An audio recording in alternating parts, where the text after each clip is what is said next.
assurer leur survie. À cela s'ajoutent les 9 mois impayés de l'année 2017.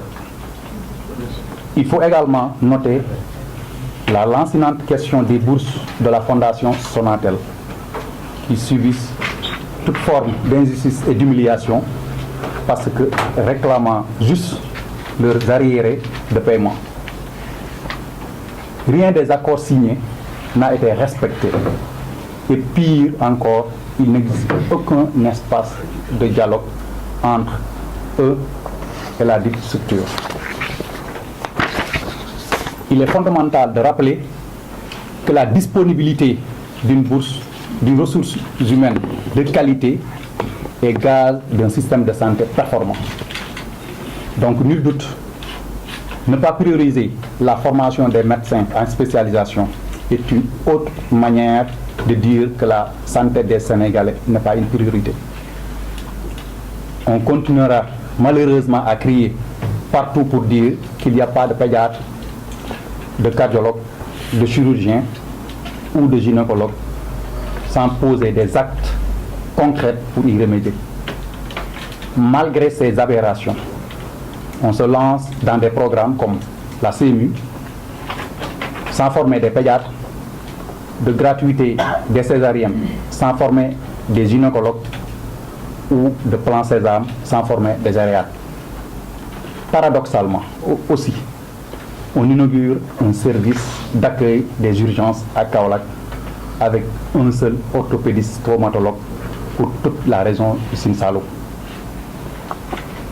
Tous ces efforts seront sans doute inutiles car le seul rempart, en l'occurrence le médecin spécialiste indispensable à un système de santé de qualité, n'est pas une priorité dans les prises de décision.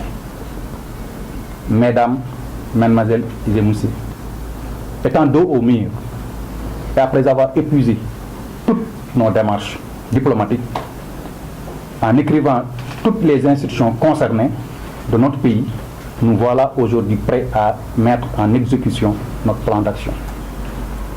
Après ce point de presse, qui aura un triple objectif: d'abord informer la population, inciter l'autorité à réagir, mais également mobiliser nos collègues.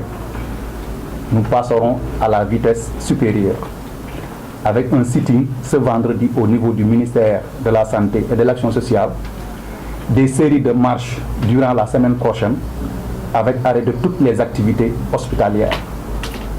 Il faut rappeler que nous étions en 2017 plus de 1700 médecins en spécialisation, dont 684 Sénégalais et environ 300 boursiers. Et qu'une convention relative aux conditions d'octroi de la bourse de spécialisation a été signée entre nous et le ministère de la Santé et de l'Action sociale.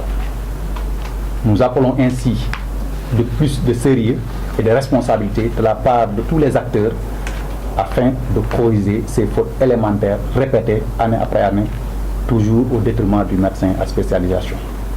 Je vous remercie.